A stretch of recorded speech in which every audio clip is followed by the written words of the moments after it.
Hi, இன்றைக்கி நம்ம முடக்கத்தான் தூதுவளையை வச்சு ஒரு ஹெல்த்தியான குழம்பு தான் எப்படி செய்கிறதுன்னு பார்த்துருக்கோம்.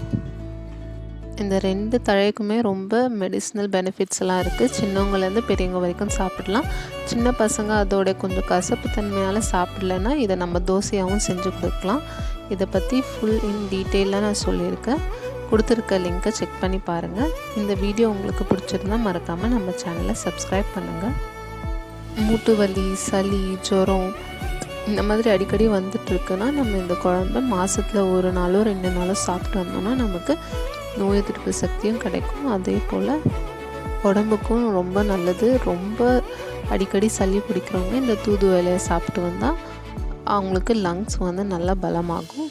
வயசானவங்க மூட்டு வலின்னு சொல்லிட்டு இருக்கவங்க இந்த முடக்கத்தான் கீரையை அடிக்கடி எடுத்துகிட்டு வந்தால் அவங்களுக்கு பெட்டராக இருக்கும். தேங்க்யூ.